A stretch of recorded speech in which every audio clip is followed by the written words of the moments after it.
situation in which Black Beryl, this woman is her legitimate grandmother, okay? And by the way, I want to say, because keeping up, looking at this Beryl, she in no way favors Donald Harris. Let's get a side-by-side of Beryl and Donald Harris. Like, what are we even speaking about? If you put this together, how are you getting Beryl from this woman and Oscar Harris? I don't see it. Now, again, genes can be funny, but then when you put him next to our white Iris, I go, okay, look at those squinty eyes here. I could see a little bit of a similarity here. He does seem to somewhat favor her. Again, now we're just believing our own eyes and asking the right questions. What we do know for a fact is that woman on the right, Iris Harris, is related to Kamala Harris, and we need answers, okay? We need answers. Some of your own supporters, including Republicans on Capitol Hill, have labeled Vice President Kamala Harris, who is the first Black and Asian American woman to serve as vice president and be on a major party ticket, as a DEI hire. Is that acceptable language to you? And will you tell those Republicans and those supporters to stop it? How do you define DEI? Go ahead. How do you define diversity, equity, and inclusion? Okay, yeah, go ahead. Is that what your definition? Give me a definition then. Would you give me a definition DEI. of that? Give me a definition of Sir, that. I'm asking you a question, No, a you very have to direct question. define it for me, if you would. I just defined it, sir. Do you believe that Vice President Kamala Harris is only on the ticket because she is a Black woman? Well, I can say, no, I think it's maybe a little bit different. So I've known her a long time indirectly, not directly very much. And she was always of Indian heritage, and she was only promoting Indian heritage. I didn't know she was Black until a number of years ago when she happened to turn Black, and now she wants to be known as Black. So I don't know, is she Indian or is she Black? She is always identified as a Black woman. She went to a historically Black college. I respect either one, but she obviously doesn't, because she was Indian all the way, and then all of a sudden she made a turn, and she became a Black person. Just to be clear, sir, do you believe that I think she is somebody should look into that too when you continue in a very hostile, nasty tone. It's a direct question, sir. Do you believe that Vice President Kamala Harris is a DEI hire, as some Republicans really don't have know. said? I mean, I really don't know. Could be. Many know about slavery, but few discuss paper genocide. We did not all come from Africa, and most of us have Aboriginal roots that were stripped away due to reclassification and miseducation. As a Native Black American and a member of the Muscogee Creek Nation, I understand the importance of tracing your lineage. If you want to learn how to trace your genealogy and apply for tribal citizenship, send an email to mike@keymediapro.com to schedule a consultation. I am not a slave, I was born to slide, I am not afraid. Hop about the K, oh yeah, free to God, they went out of state. I'm a child of God, I do not belong to the United States. For Black history, tell Uncle Sam he can catch a fade. I went to hell, I mean school, graduated at the top of my class. Still never thought I was over my peers. We did that time together 12 years. Ain't that some movie? I think that it is. They won't control me, I'm really a member. I traveled that road, I came back with the jewels for 'em. When I pull up, they pee how the roof gone. We some dog killers, want true bones. Know we all spit 'em, we supreme. Somewhere I read a nigga had a dream. You don't have to try to be something you're not. God, I can't stand this. Trying to be something I'm not? Trying to be proud of my African heritage? That's being something I'm not, then fine. My grandmother was a full-blooded Iroquois. My grandfather was a Black from a long line of journeymen who lived in Connecticut since the establishment of the colonies. My father was a Bajan who came to this country a cabin boy in a merchant marina. I know all of that, Mama. Then know this. I am alive because of the blood of a people who never scraped or begged or apologized for what they were. They asked only one thing of this world: to be allowed to be.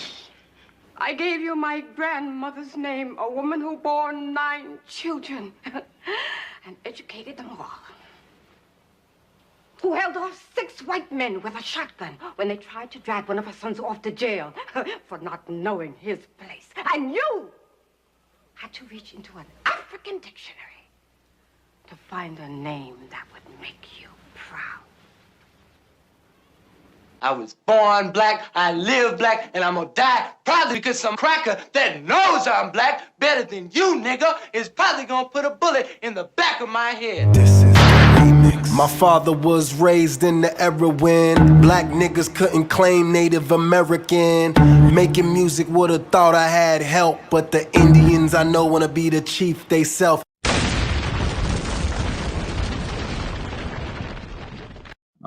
All right, ladies and gentlemen, boys and girls, smash the like button on the way in. Subscribe to the channel if you're new to the program.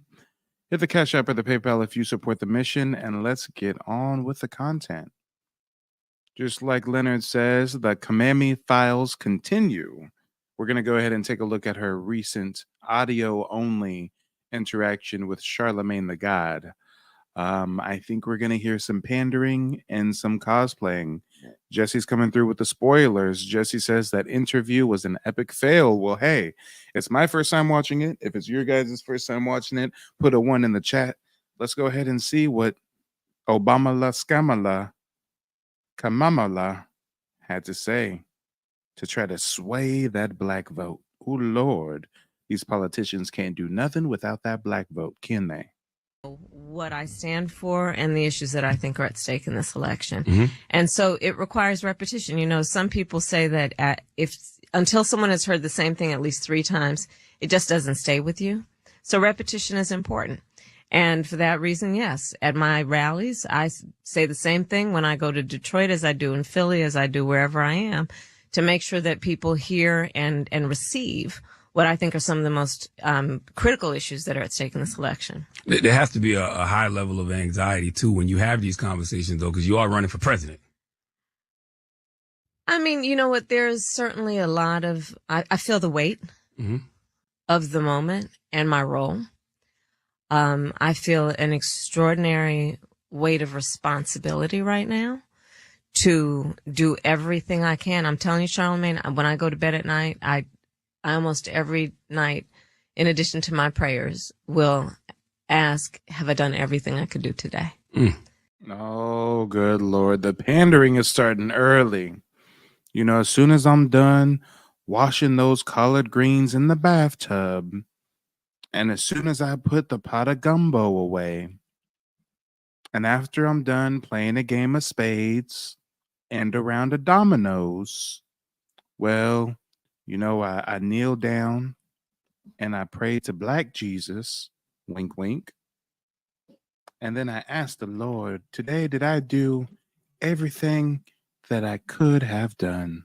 Come on, Kamala, we don't believe you. I got to run that back, though. That was a good story. That was a pretty good story there. Do everything I can. I'm telling you, Charlemagne, when I go to bed at night, I almost every night, in addition to my prayers, will ask, have I done everything I could do today? I wonder if you know that I know he's lying right now. Margin of error race. It's tight. I'm going to win. I'm going to win. But it's tight.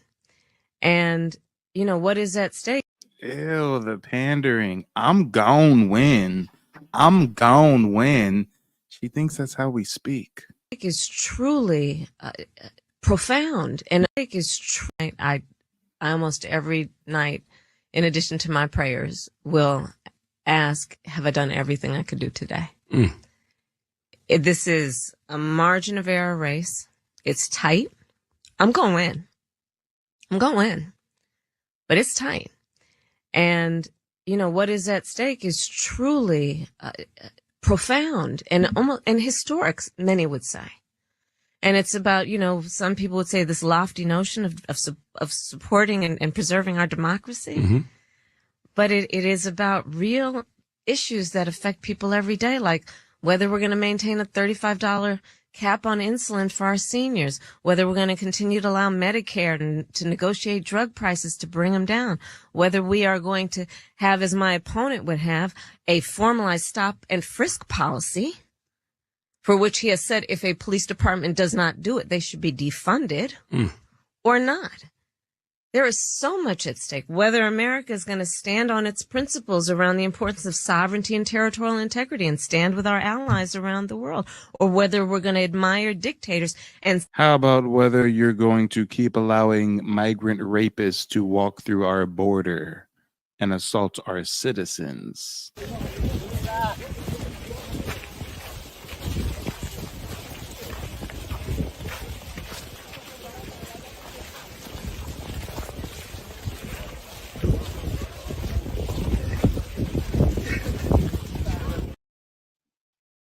send during the height of COVID in the pandemic, COVID tests that nobody could get to the president of Russia for his personal use when black people were dying every day by the hundreds during that time. Yeah, I feel like that one. Oh, here she goes with the pandering. Black folks was dying during COVID and Trump didn't do nothing. Okay. Black folks is dying right now at the hands of these migrants, and y'all just letting them in. That one has gone over people's heads. The fact that he was sending COVID tests to Putin. I mean, you know, I invite, your listeners, the people we know, the number of people who lost their grandparents and parents. Remember what that was like during the height of COVID? And a lot of it, people were scrambling for the resources and needed tests. And Donald Trump, during that time, secretly sent COVID tests to the president of Russia, who, by the way, do not forget, in the 2016 election, because I was a member of the Senate Intelligence Committee when we investigated it, targeted black voters in 2016 with mis and disinformation. Oh, just like how you're targeting black voters with misinformation about your family heritage? You mean that kind of misinformation? Oh, you mean like how you target black voters by lying and saying you used to wash so many collard greens? Make a mean pot of greens. In fact, people used to ask me to make greens for them for Christmas. One year, I had so many that I had to wash that we ended up washing them in the bathtub. Collard greens in a bathtub, and image that's cheap and classless. You keep repeating the same old plantation bullshit, tired narrative we outgrew. Jokes on you.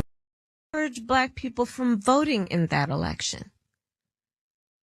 And this is just another of the very many examples of who Donald Trump really is, and the danger he presents to real people. Sending COVID tests to Russia, that doesn't sound very America first at all. But it's not just you versus Trump, it's you versus misinformation. Yes, that's true. Right? And one of the biggest pieces of misinformation, one of the biggest allegations against you is that you targeted and locked up thousands of black men in San Francisco for weed. Some say you did it to boost your career. Some say you did it out of pure hate for black men. Please tell us the facts. What's the facts of that situation? Look at how Charlemagne the Fraud has controlled opposition. It's not that she locked up a bunch of black men for weed.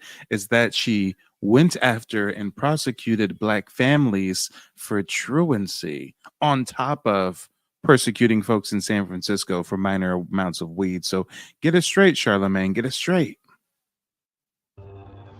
I intend to fight for Black Lives Matters. I intend to fight. If Black Lives matter to her, why didn't I matter? I don't agree what Kamala Harris did to my mom. And I don't agree with what she's done to other parents as well. My message to all Americans, especially Black Americans, do not trust Kamala Harris. Not true. And what public defenders who are around those days will tell you, I was the most progressive prosecutor in California on. Yeah, guys, she was so progressive. Let's see how progressive she was in California. Because you walked all the way down here and I wasn't expecting you to walk. My daughter, Shayla, suffers from sickle cell anemia, a chronic, painful genetic disease. As a prosecutor and law enforcement, I have a huge stick. It's a very sharp stabbing pain and it hurts a whole lot. Like from my chest all the way down, it hurts, including my side. So I decided I was going to start prosecuting parents for cases and would not send people to jail for simple possession of weed. And as vice president. Wait a minute. We're supposed to believe that she would not send folks to jail for possession of weed, but we know for a fact she was sending Black families to jail over missing some school days. Kamala Harris was the California Attorney General. She had me arrested and prosecuted because my handicapped daughter was sick in the hospital and had missed some days of school. I spent a majority of my time here at the hospital. Kamala's horrible policies hurt mothers like me and the Black community. My name is Sheree Peoples, and this is my... And for bringing marijuana down on the schedule. So instead of it being ranked up there with heroin, we bring it down. And my pledge is as president. Ma'am, you've already been vice president. Marijuana is still a Schedule I drug. What are you talking about? I will work on decriminalizing it because I know exactly how those laws have been used to disproportionately impact certain populations and specifically Black men. I love when you lying like that, so I'ma keep lying like that, I love when you lying like that, so I'ma keep lying like that. Before we get into the talkback feature and take some questions from the audience, I do want to talk to you about the legalization of weed, because you're saying you want to legalize it now. What steps did the Biden administration take to get closer to that reality? So we had to work with the DEA, and there's a certain level of bureaucracy that exists in the federal government that slows things down. But essentially, to bring down how weed is classified, how marijuana is classified. And now she's giving us word salad. He specifically asked you what you and the Biden administration have done to decriminalize weed. She's talking about, we kind of look at how bringing down the classification. What are you doing? What tangible steps? Make it classified as a lesser harm. Mm-hmm. And so that took some time. There's a whole process around that, but that's the work that we have done. In addition, that's nothing. It's going to take some time, but that's the work that we've done. We're looking into how to lower the penalty. No. Did you send a bill to Congress? Did you do any studies or think tanks on how you can reschedule it from a Schedule I narcotic to a lower rating? Look at the word salad. To work that we have done writ large on criminal justice reform. Okay. Let's take some calls. Let's take some, not calls. Let's go to the talkback feature. My question for Kamala. Yeah, damn right. He said calls, and he was like, no, we know damn well that we ain't going to give her no unfiltered, real, raw interaction with the people. We've got to curate some questions for her, okay? I guess they call this a talkback feature. Typically on the radio, you just call into the radio. But remember, Kamala doesn't do videos that are live. The interviews have to be pre-recorded. She has to have the questions ahead of time, et cetera, et cetera, et cetera. Is why are we, and I say we because my tax dollars is sending the money, why are we sending money to other countries when we desperately need it in our own country for homeless, housing, resources, for whatever? That is my determining factor if I vote for Kamala or not. That's one of the reasons the America First rhetoric resonates, because nobody in America would complain about where money was going if American citizens' everyday needs were being met. So what do you say to that? We can do it all, and we do. So first of all, I maintain very strongly America should never pull ourselves away from our responsibility as a world leader. And that is in the best interest of our national security and each one of us as Americans and our standing in the world.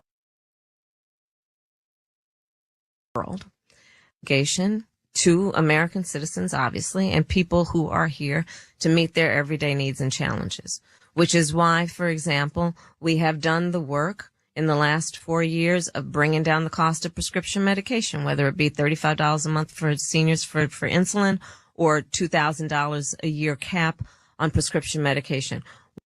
Guys, most can't see through the word salad fuckery, the Jedi mind trick she's attempting.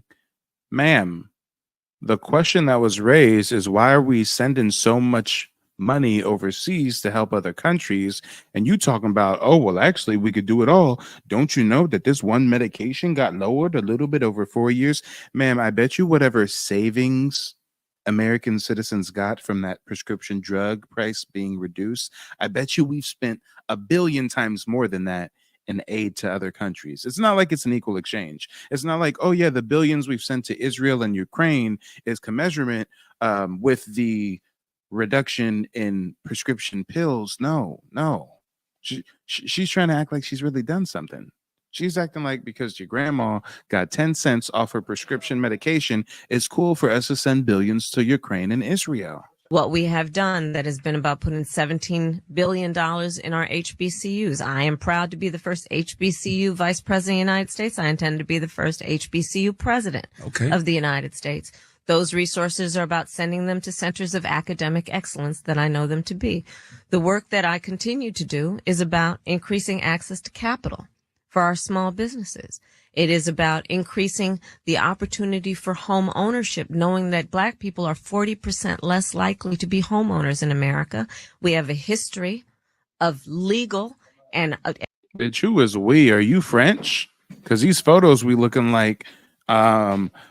these photos we looking at, I'm not seeing no one that looks like a Black person. I'm just going to keep it about Kamala. Kamala. Miss me with that we.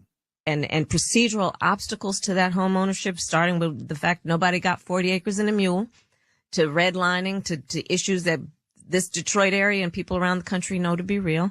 So part of my plan is that we're going to give people a $25,000 down payment assistance to get their foot in the door. Oh, yeah, that's going to right the wrong of not getting reparations, guys. She's going to give us a $25,000 tax credit.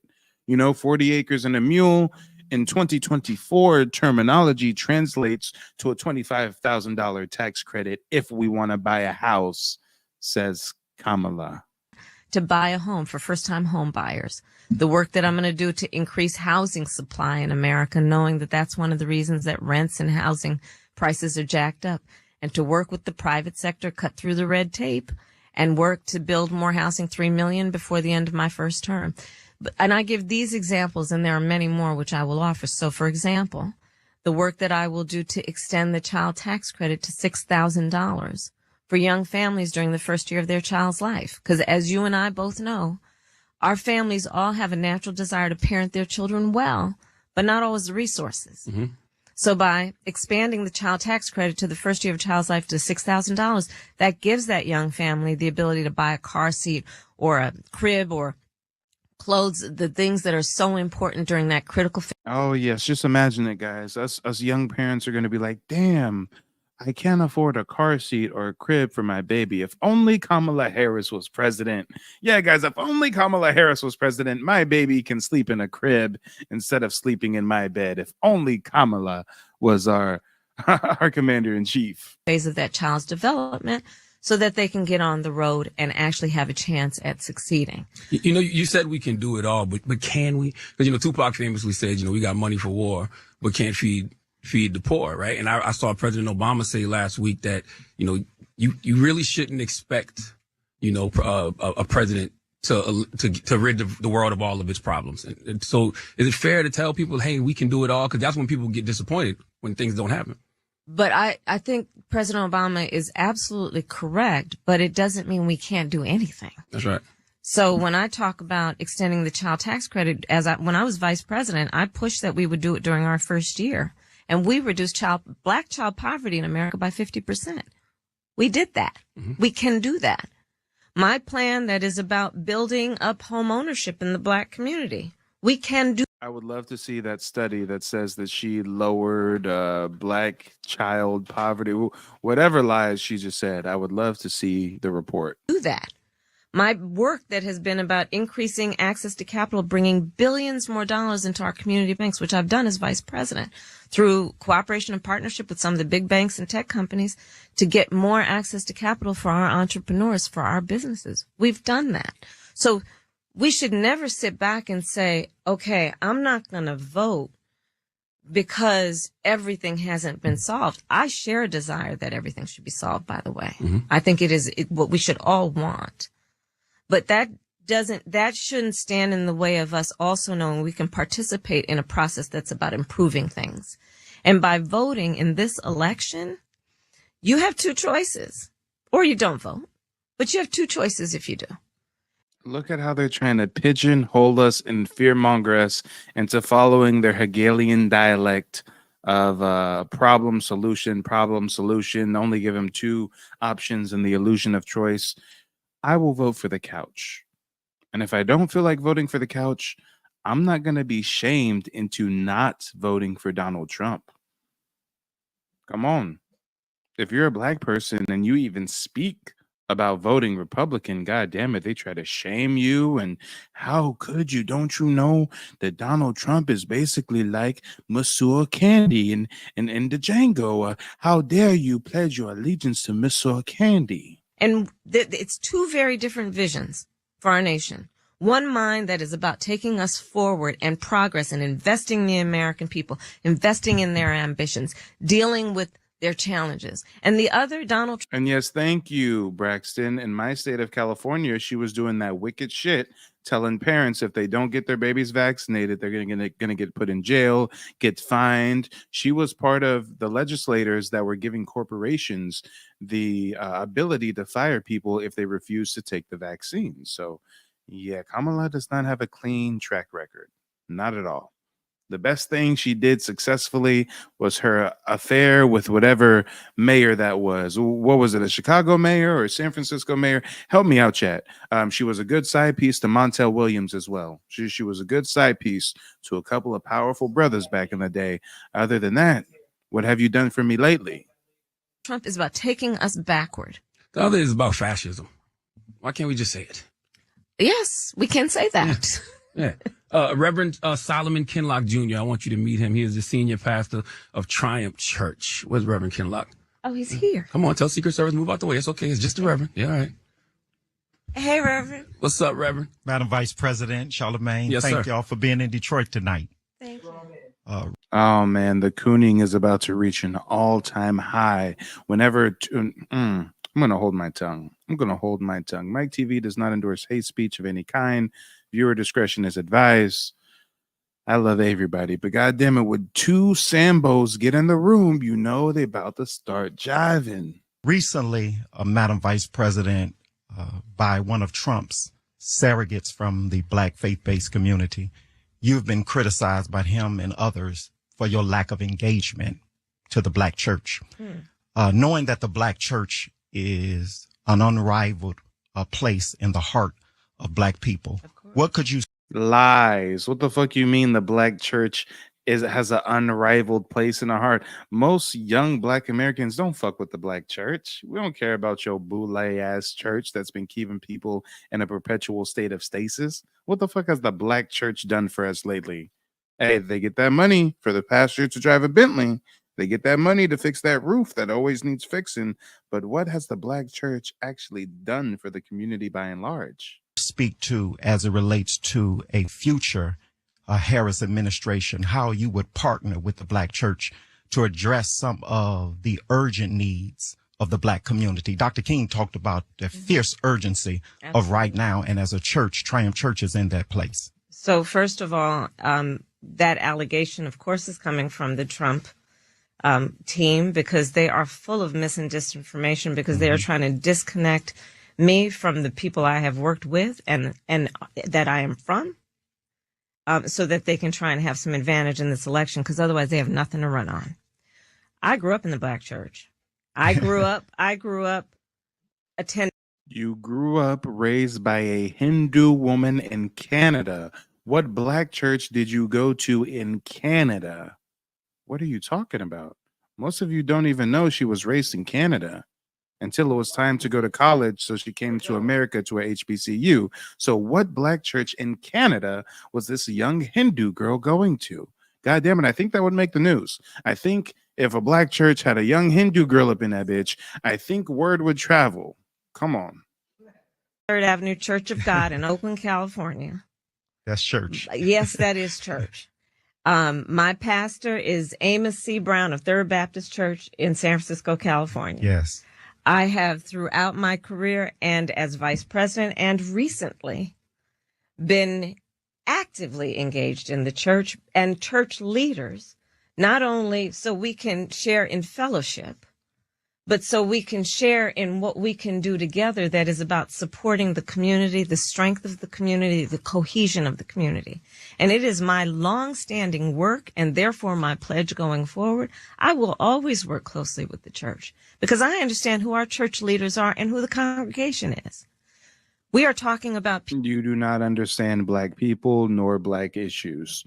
You bourgeoisie, descendant of Hindu, Irish slave master immigrants from Jamaica. Stop it. Stop it. Stop. people who are driven by faith and the ability to see what is possible by faith, where I was raised, and I know many of us were, understanding that our God is a loving God, that our faith propels us to act in a way that is about kindness and justice and mercy, that is about lifting one another up. And let's talk about the contrast here. Donald Trump and his followers spend full time trying to suggest that the measure of the strength of a leader is based on who you beat down, which is absolutely contrary to the church I know. And yes, Stogie, she just did the podcast with the basketball players. Now she's with Charlemagne. I guess next she's gonna go on Gillian Wallow. Then she's gonna go on Drink Champs with Nori. Like, what the fuck are we doing here? Then she's going to see Joe Budden. Anything to get in good with the Blacks. He sells Bibles, though. Where our church and my church is about saying true leadership, the measure of that is based on who you lift up. And right. And then he's selling $60 Bibles or tennis shoes and trying to play people as though that makes him more understanding of the Black community. Come on. Thank you, Reverend. Thank you for the correction. Thank you, Reverend. And God is good.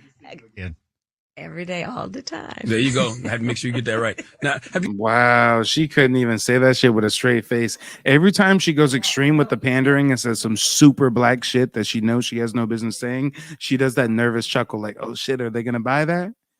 She said, oh, every day, all the time. Is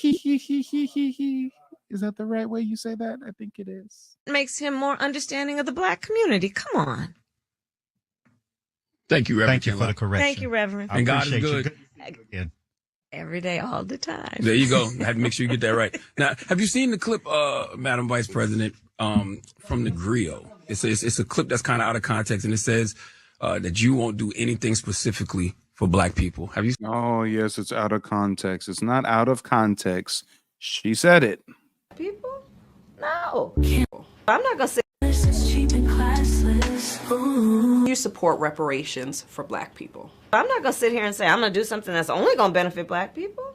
No. No, but let Charlemagne tell us. Somehow there's some context that we're missing. And if we get the context that is lost, then maybe what she said will sound better. Let Charlemagne Boulay, the fraud, tell it. Okay. All right. I've not seen that. Well, it's a clip that has you saying that you're not going to do anything specifically for Black people. Well, that's just not true. And listen, again, you said it at the beginning of this visit, Charlemagne. One of the biggest challenges that I face is mis and disinformation. Mm-hmm. And it's purposeful because it is meant to convince people that they somehow should not believe that the work that I have done has occurred and has meaning. My work from the beginning of my career through today has been about, for example, we've talked about it, whether it be on HBCUs, whether it be on healthcare, Black maternal mortality. I am singularly, many would say, one of the highest level leaders in our country to bring the issue of Black maternal mortality to the stage of the White House to address it. The work that I've done that has been about focusing on my knowledge and my experience and my life experience of knowing the entrepreneurship that we have in the community, the ambition, the aspirations, the dreams, and then tapping into that so that not only has my work been about ensuring that we have some of the lowest Black unemployment ever in our country, but that also knowing that that should be a baseline that everybody has a job. Mm-hmm. And what we should be invested in is also building wealth in the community and intergenerational wealth. And I have many, many examples of that. To know Mike is the real deal. His information is real. He's a humble brother, and he's all about the information. He's not about, personal gain or personal applause, personal credit. This is about our nation. It's not about one individual, but it's about us collectively as a people. And Mike is all about that, So we stand behind the brother 100%. If you have any doubt, get it out your head immediately. So yeah, I'm going to continue to work with Mike as much as I can. So I want to say thank you, Mike, for actually taking the time out and talk with me and my husband. You definitely informed us on a lot of things. And the people out there that's watching, he will also inform you on a lot of things that you may not even know about. So I want to say thank you again. Part of the challenge that I face is that they are trying to scare people away because they know they otherwise have nothing to run on. Ask Donald Trump what his plan is for Black America. Ask him. I'll tell you what it is. Why don't you answer that question first? What's your plan for Black America, Kamala? And don't say nothing about a tax credit for homeowners. Look at Project 2025. Project 2025 tells you the plan includes making police departments have stop and frisk policies. The plan includes making it more difficult for workers to receive overtime pay. The plan includes ending the ability of Medicare to negotiate drug prices. You know what we have done? He said he would. We did, which means that's how we brought down the cost of prescription medication. His plan includes making it more difficult for working people to get by and to destroy our democracy. You know what he says he'll do? Terminate the Constitution of the United States. That's right. Let me remind folks, you know what's in the Constitution? Yeah, can we get a fact check on that? I've never heard Donald Trump once say, quote, I want to terminate the Constitution of the United States. I mean, and this broad is the one claiming that people are using misinformation against her. Okay, Kamala. Constitution of the United States, the Fourth Amendment, which protects you against unreasonable searches and seizures. The Fifth Amendment, the Sixth Amendment, the 14th Amendment, and he's going to terminate the Constitution of the United States, which in most of those amendments, one thing or another was about a movement spurred by Black people to ensure that we would be equally protected under the law. Come on. Let's take a question from Talkback. Hi, my name is Joshua Fisher, age 31 years old, African-American male from Las Vegas, Nevada. I'd like to ask Madam Vice President what laws does she have planned to make sure that there's a stop to police brutality and murders that have been going on viciously? So again, the work that I have done through my career and then most recently even when I was in the United States Senate to help write the George Floyd Justice and Policing Act. Cory Booker and I worked very closely on that. Could you tell people why that didn't pass too? Give folks a quick civics lesson. We couldn't get the votes in Congress. There's a clip somewhere of me fighting with a Republican senator to actually, to actually get it passed. We couldn't get it passed. But what we did when we came in office and during the time that I've been vice president is we passed an executive order. So whereas we were trying, and I have been trying to make And what was the executive order? Can you give me the number of that order, the statute, like where I can read it? Why is she just up here lying? Oh, see, I tried to get a bill passed, but I couldn't. But there's a clip somewhere. I'm sure there's a clip of me fighting some Republican senator. These things national so that everyone would have to do it. An executive order by the president and our administration says that for federal law enforcement, the following things have to happen, which we for the first time put in place. No knock warrants, barring chokeholds, a national database. Now it's for federal law enforcement, but a national database for us to collect information and track police officers who have broken the law. And this is no small issue, this piece, in addition to everything else, because as we know, we've seen plenty of examples of a police officer who committed misconduct in one jurisdiction and then goes to another jurisdiction and gets hired because there's no place that's tracking their misconduct. So these are some of the things that we've done. And then listen, I'm still going to always work on getting the George Floyd Justice and Policing Act passed.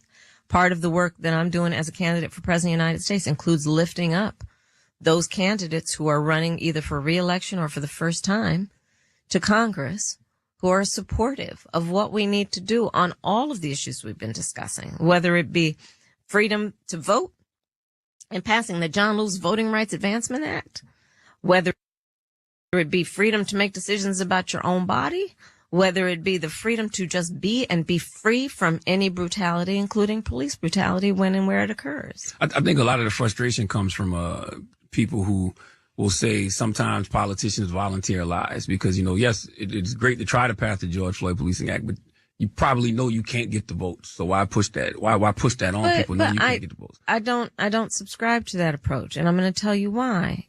It took a long time for the Voting Rights Act to get done.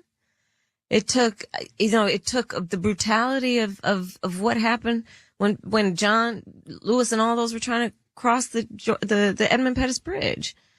It took a lot of work over our history to do what we have accomplished thus far.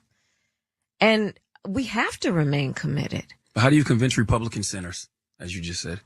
Well, part of it, senators, part of it is that their constituents are part of this. I mean, we have plenty of folks who want this, who live in districts where they serve. And this is the point. This gets back to the earlier point about you can't let anybody take you out of the game by not voting. The solutions, and maybe this is the point you're making about what President Obama said. The solutions are not going to happen just overnight. And the solutions that we all want are not going to happen in totality because of one election. But here's the thing.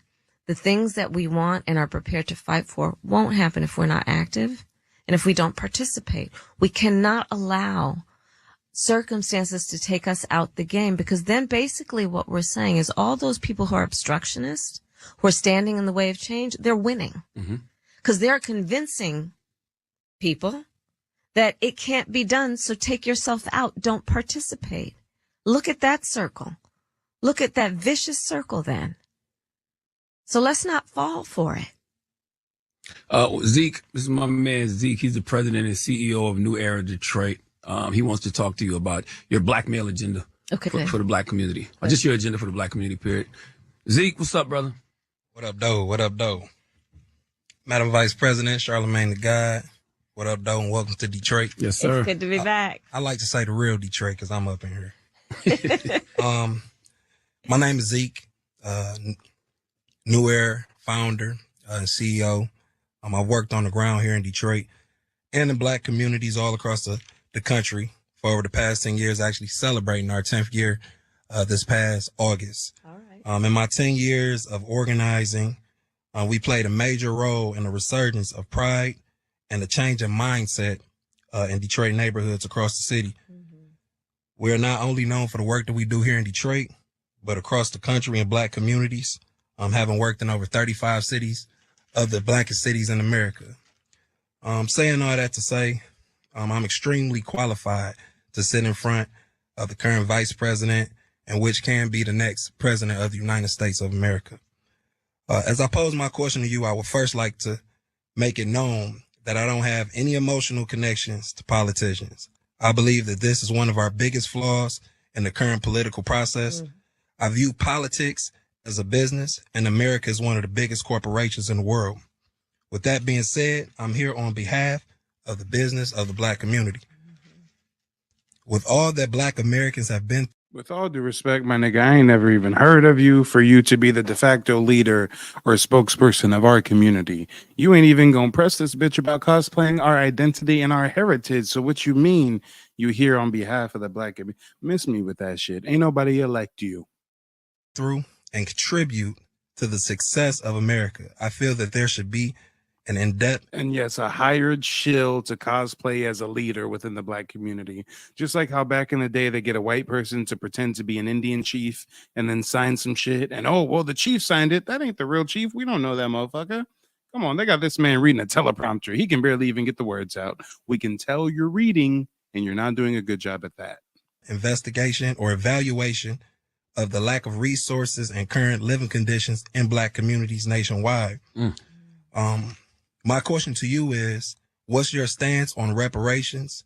We all know that America became great, you know, off the backs of free black labor. How progressive are you on making it a priority and righting America's wrongs? It's understood that Guys, get prepared. Instead of hearing a concrete answer, we're going to hear some fucking word salad. Watch. You are running for president for all people of America. Asking for specifics for black communities doesn't mean don't do for others, but black Americans are heavily asked to vote Democrat in every election for over half a century with very little in return. What are your plans to address these very important issues and change that narrative? Thank you, Zeke. I appreciate that. Thank you. And thank you for your work. So to your point, yes, I am running to be a president for all Americans. That being said, I do have clear eyes about the disparities that exist and the context in which they exist, meaning history, to your point.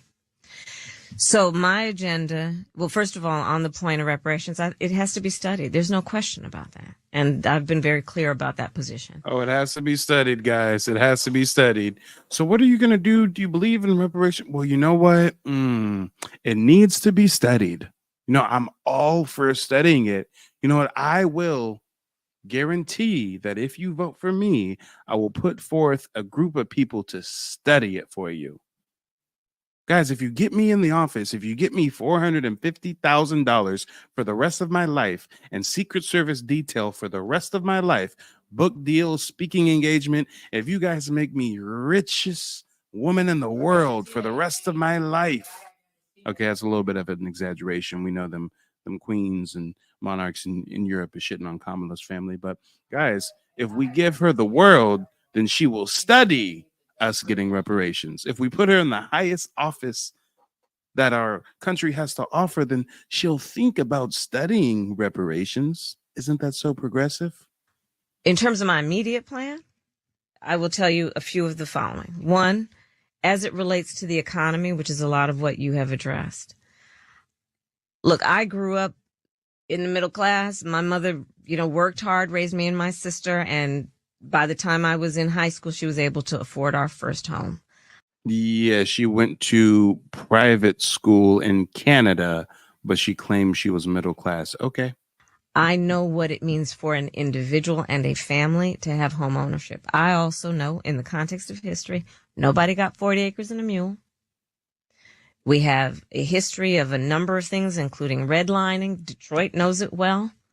A history of, for example, something that still exists that I've worked on to address, which is racial bias in home appraisals. And we know home ownership is, black families are 40% less likely to be homeowners than others. And that home ownership. Guys, whenever she's asked about reparations, this is her cookie cutter response. Home ownership. Black people need home ownership. So I'm going to do a $25,000 down payment tax credit.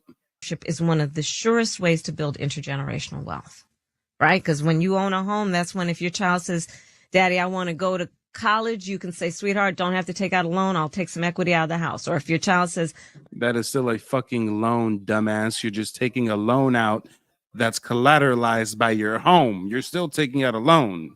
Oh, so instead of daddy getting a private loan where he backs it by maybe the car or something else, oh, he's going to take a home equity line of credit loan where if he doesn't pay it, he loses the house. What? Want to start a small business, same point, right?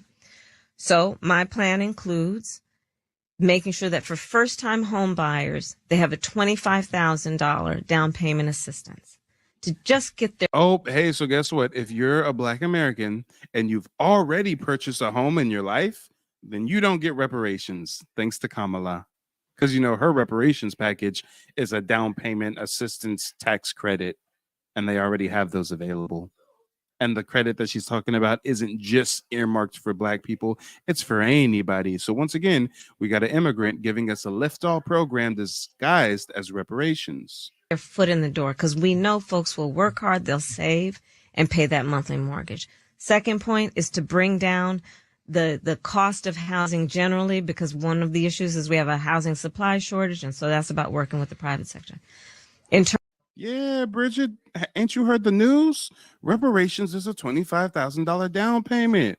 See, me and Bridget live in California, where the average home price is $500,000. So hey, if you can put up $475,000, Kamala will put up the other $25,000 for you. Like, what are we talking about? Such reparations. We have to buy into the scam of home ownership in order to get some kind of reparations, huh? In terms of our small businesses, which are part of the backbone of the economy of the Black community and part of the backbone of America's economy writ large. My second mother, the woman who helped raise us, was a small business owner. I know who our small business owners are, and I have convened Black small business owners way before I was running for president in my official office at the White House to talk with young entrepreneurs, mostly young, about the work that they are doing that is about clean energy work, technology, as well as the traditional, whether it be a barbershop or a restaurant. One of the big issues facing Black entrepreneurs and Black small businesses is access to capital. Because unlike my opponent, who got handed $400 million on a silver platter and then filed bankruptcy 6 times, don't forget that, calls himself a businessman. Not everybody has access to the capital, but you don't want to discuss your rich Irish Hindu family from Jamaica that has a town called Brownstown named after the family's slave plantation. God damn it. I don't know of any slave masters in Donald Trump's family, but Kamala Harris got slave masters in hers. Guys, don't touch that dial. As soon as this broadcast ends, there's going to be a 10-second countdown, and we're going to stay on this fraud's ass, just like we're P. Diddler himself. We'll see you in just a moment. They don't want you to remember this. You not no slave, you indigenous. Fuck how they painted them Indians. You went to war with the French and the British men. Quite frankly, you was kings, Merovingians. They took the women and men, made them prisoners. Raised up the children to worship their images. Set up a lab to the genes and they mixed them. And this shit get way deeper than your pigment.